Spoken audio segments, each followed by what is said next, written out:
Hi everyone, I'm Hartnett, and this channel is for all you gorgeous ladies who are experiencing the menopause, no matter what stage of the menopause you're at. Today I thought we'd do something a bit different. I'm going to take you for a walk through the British countryside. A, because I'm fed up of staying in on lockdown, and B, because the weather is so gorgeous outside.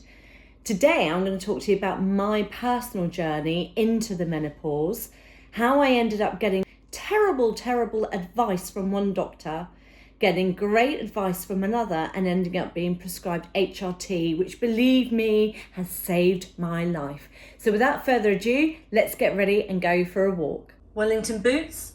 Check. Ridiculous lockdown hair? Check. Hat to cover up stupid lockdown hair? Check. So off we go through the British countryside, and as you'll notice, my nose will get redder and redder as we go along. Deep joy. So why am I making this video, I hear you cry? It's because I see and hear so many women who suffer in silence. They go through so much suffering because of the duff advice they get from a doctor. They don't get second opinions. If I can help one woman, just one woman, I will be a very happy lady. I think it's really important to share our stories, to share our experiences. So this, ladies, is my journey into the menopause and what I had to get through. And now I'm taking prescribed HRT. Believe you me, it has been my lifesaver for my mental health and my physical health. Welcome to Young at Heart. So where did my journey start? Well, I'm 55 now. I've been experiencing the menopause for about 5.5, 6 years. And for me, it all started when I felt a bit bloated in my abdomen. I started getting really bad headaches. I started noticing things like broken veins on my skin. I started to feel and look older. I was tired a lot. I've always suffered with PMS, but I'd never experienced a scale like this. I started to feel really miserable. And I knew something was wrong. So I went to my GP, like you should when you feel that sort of thing, and I had an examination. This is a really steep hill. She wasn't very happy with it and sent me for an ultrasound.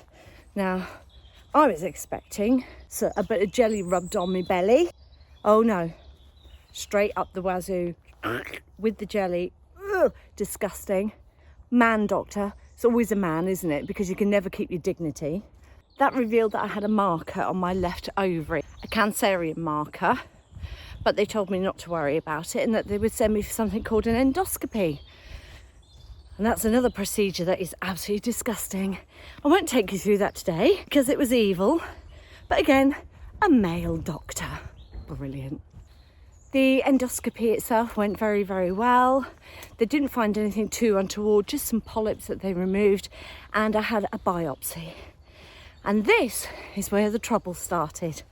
That lovely, tall, handsome man of a doctor took me into his office to talk about what was happening to me.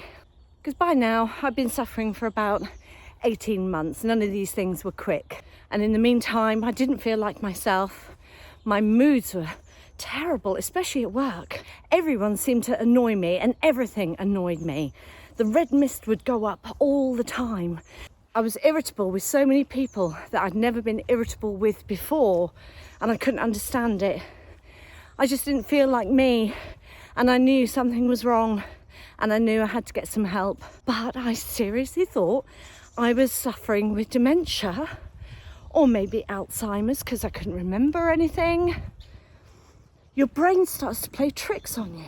When I was learning a script for a play that I was in, I sat and cried one day because I thought, I am never ever going to learn this. How am I going to retain this information? It just seems to be slipping out of my brain. I thought at one point I might be bipolar or suffering from depression. All these thoughts go through your head. It really was affecting my mental health. Where was I? Okay, so I'm up to the bit where I've had my endoscopy and now I see tall, dark, handsome doctor in his office. And he sits me down and he's the most charming doctor I've ever met in my life. And he says, Everything's looking good, Mrs. Hartnett. Physically, you're doing very well, especially now that you're nearly 50 years old. So he sits me down and says, nothing to worry about, Mrs. Hartnett. You're just going through the menopause. Just going through the menopause. Now, he was a very charming man. He had a good sense of humour, and he could obviously tell that I had a sense of humour too. So I took it all, exactly what he said, at face value. You trust professionals. You trust that what they're going to tell you is good advice, and you follow that advice. Well, I do anyway.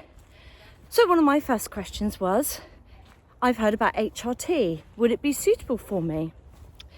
He said to me, and this is what set me on the path of destruction for the next 2 years, you don't need HRT, Mrs. Hartnett.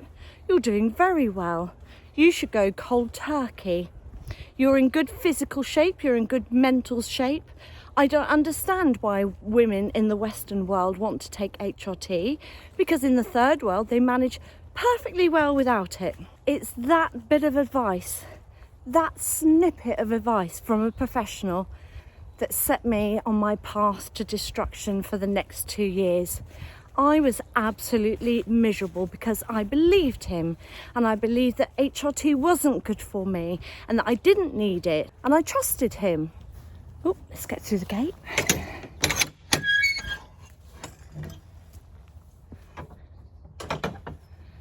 Oh, I just have to show you this. Just look at that. Wowee. So in the car home, I spoke to my husband. I said to him, lovely doctor, gave me great advice, told me I shouldn't be taking HRT. I'm going to do exactly what he says, and let's see how it goes. Well, over the next 2 years, it just changed me completely. I was not me anymore. I didn't like who I'd become, and I wish to goodness I'd gotten a second opinion right there and then. It's the small things that I noticed. My lips started to really dry out and crack. You can see the lines there, I don't hide them, no point. I started to get really deep lines around my eyes. I noticed the skin all over my body started to dry out. I didn't get a shriveled up mini like some women do. That doctor that I saw did say to me, oh, nothing to it, Mrs. Hartnett. Everything will shrivel up and dry up and drop off, but you'll be fine. Honestly, if I went back now and I saw that doctor, I think I would punch him in the face. That was the worst advice I'd ever received in my life. But there is a happy ending to this, so stay tuned to the end when I tell you about the good advice that I got. Oh yeah. Aren't I lucky to live in such a beautiful place, right on my doorstep. Just what a menopausal woman needs. Bit of calm in her life. So where was I? So over the next 2 years, I put on weight, but very, very gradually. My menopause coincided with a time when I was diagnosed with a back problem. It's called degenerative disc disease. I also now have osteoarthritis in my spine, and particularly in my right shoulder. So all of those things have aggravated how I feel in any case. Another bodily change that I noticed without HRT was my increase of cellulite. I've always had it. I've never been what I'm called, I don't know how to say this. I've never been vastly overweight. You know, I'm a woman, my weight does go up and down, but I've never been massively overweight. I've managed to maintain quite a healthy BMI over the years, mainly through exercise. But the one thing I noticed was cellulite at the tops of my arms and the tops of my legs and on my bum. Suddenly accelerated. Well, after 2 years of abject misery, annoying my friends, my family, and in particular my gorgeous husband, something had to give. So I started speaking to my friends who were taking HRT. I attended seminars. I went to a menopause support group, which is absolutely amazing, and you would not believe the stories that these women were telling me about their circumstances at work and how badly they were being treated. The menopause for me has been like an entity that took over my brain, that took over my body. It took control away from me. It emptied me of those essential hormones that we need. Our bodies need them. And I didn't have a mother who would speak freely about this stuff. She died many, many years ago, but never talked about the menopause. She was born in the 1920s, and it was a really taboo subject. But today, thankfully, we are talking about it. We are sharing our experiences. Hurrah! I Googled this shit out of the menopause. I joined different groups on Facebook, on Instagram, you name it. I was the sponge that wanted to know about the menopause. And now hopefully I have enough information at my fingertips to be able to help other women like you. We are all so unique. No two of us are alike, well, unless you're identical twins, of course. But what happens to us is such an individual thing. So here comes the good part of this story.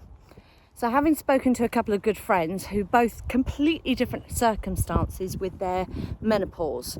One had been forced into it early because of a procedure. Another one, she was just the same sort of age as me. But the difference is I still bleed. I still have periods. So I felt quite different to a lot of women who were going through the menopause who'd gotten past that. So having done all my research like a good girl, I was now armed and ready to go and see my GP. This is a very personal preference, but for me it was a very important decision. Having already seen 2 doctors already who'd examined me, who were men, I felt it was very impersonal. Seeing my female doctor was a revelation. Yes, she's 20 years my junior, but when I sat in that chair and I sobbed my little heart out and I begged for HRT, she took one look at me and went, I have no issue with prescribing you with HRT, provided you're healthy. And lo and behold, she prescribed me my HRT, and now I call them my happy pills, and now I'm free of the shackles. Oh my God, it really has changed my life. I can't recommend it enough. And I know that there are lots of reasons why women don't take it. Go and see your GP. Ask about it, inquire about it, talk to your friends. I was afraid because you hear all these stories about HRT. I have a friend who's a retired GP now, a man, and when I made my first episode for this, all about hot flushes, he sent me a really lovely message. He said, I want to thank you for getting the message out there about taking HRT, because so many women suffer in silence when they don't have to. I feel so much happier. I almost feel like myself again now. It can't turn back the clock, and we can't stop time marching all over our faces. HRT isn't a magic pill, although I do call them my happy pills, but they do help me a lot with my skin, my hair. I haven't had the problem downstairs, you know, all the drying up and dropping off stuff, who knew. I'm still fully functioning in that department. I'm even afraid now that when I go to my doctors that they're going to take my HRT away from me. I'd like to see them try. But this video is about you helping yourself and getting the right advice. Don't take no for an answer. Get a second opinion. Don't live in abject misery without the hormones that you need. And get some exercise, get some water inside you, plenty of dark chocolate and wine, and you'll be fine, I promise. Nearly got run over by a tractor. Did you know that so many women, thousands of women, are misdiagnosed with depression? Something to just watch out for when you go to your doctors. Thank you so much for listening to our ramblings. Hope everything's made sense to you. If I can just help one person, I will be a very, very happy lady. In the comments below, let me know if you've received any duff advice from doctors and what you did about it. Thank you for watching. Don't forget to hit that subscribe and like button to get your regular updates. Time for chocolate. Yum. Oh, look at my terrible hat hair. No camel toe on the leggings. Check. Glorious, glorious British mud.